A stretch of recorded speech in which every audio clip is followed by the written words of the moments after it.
राष्ट्रीय राजमार्ग पर गारुई गांव के पास कल रात हुए एक सड़क हादसे में गोकुल चंद्र चटर्जी नामक एक साइकिल सवार की मौत हो गई। बताया जा रहा है कि वह मनोहर बहाल इलाके में किसी निजी कारखाने में काम करते थे। काम से छुट्टी होने के बाद वह साइकिल से अपने घर की ओर जा रहे थे, तब वह हादसे का शिकार हो गए। प्राप्त जानकारी के अनुसार किसी बड़े वाहन ने उनको टक्कर मार दी, जिससे उनकी मौत हो गई। घटना की जानकारी मिलते ही इलाके के लोग मौके पर पहुंच गए और वहां पर बार बार हो रही दुर्घटनाओं के खिलाफ अपना गुस्सा प्रदर्शित करने लगे। पार्षद श्रावणी मंडल भी वहां पहुंच गई। उन्होंने कहा कि इस स्थान पर बार बार इस तरह की दुर्घटनाएं हो रही है। इसकी वजह यह है कि यहाँ पर कोई अंडरपास नहीं है। अगर यहाँ एक अंडरपास बना दिया जाए तो इस तरह की घटनाओं को रोका जा सकता है। उन्होंने कहा कि राष्ट्रीय राजमार्ग प्राधिकरण से बार बार गुहार लगाई गई है, लेकिन पता नहीं क्यों अभी तक इस कार्य को पूरा नहीं किया जा सका है।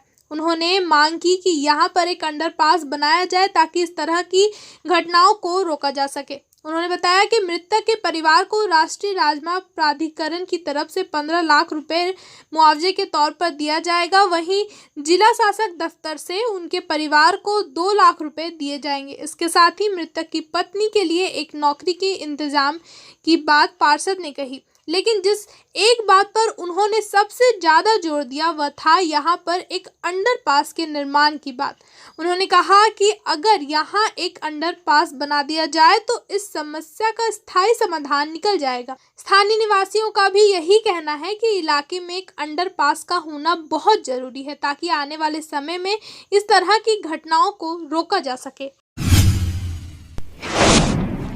आज विश्व आदिवासी दिवस के मौके पर ऑल इंडिया आदिवासी कोऑर्डिनेशन कमेटी आसनसोल दुर्गापुर शाखा की तरफ से शहर में एक विशाल रैली निकाली गई, जिसमें बड़ी संख्या में आदिवासी समाज के लोग सम्मिलित हुए। इन्होंने अपने हाथों में पारंपरिक आदिवासी वाद्य यंत्र और अस्त्र शस्त्र थाम रखे थे।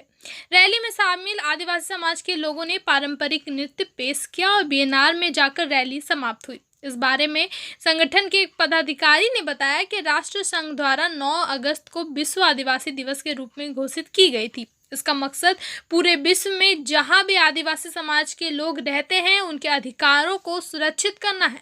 इसके साथ ही उन्होंने मणिपुर की घटनाओं की तीव्र निंदा करते हुए कहा कि जिस तरह से मणिपुर में महिलाओं पर और अन्य लोगों पर अत्याचार हो रहे हैं उसके खिलाफ आवाज उठाना बेहद जरूरी है। उन्होंने बताया कि 27 जुलाई को उनके संगठन की महिला शाखा द्वारा विरोध प्रदर्शन किया जा चुका है और आज एक बार फिर से उस घटना के विरोध में आवाज बुलंद की जा रही है। वहीं आसनसोल नगर निगम के एमएमआईसी गुरदास चटर्जी भी इस रैली में शामिल हुए। उन्होंने भी आज के दिन के महत्व पर जोर दिया और कहा कि आज का दिन बेहद खास है, क्योंकि आज के दिन आदिवासी समाज के लोगों के अधिकारों के बारे में समाज को सचेत किया जाता है। इसके साथ ही उन्होंने भी मणिपुर की घटनाओं की तीव्र निंदा करते हुए इसका विरोध किया और कहा कि मणिपुर में जो कुछ हो रहा है वह शर्मनाक है।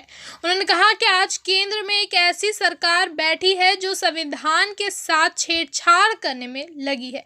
दूसरी तरफ रैली में शामिल बोरो चेयरमैन उत्पल सिन्हा ने भी विश्व आदिवासी दिवस आदिवासी समाज के लोगों को एकजुट होने और उनके अधिकारों के प्रति सचेत होने की आवश्यकता पर जोर दिया और कहा कि आदिवासी समाज ही किसी भी सभ्यता की नींव होती है और अगर सभ्यता को और आगे लेकर जाना है तो आदिवासी समाज का विकास अत्यंत आवश्यक है।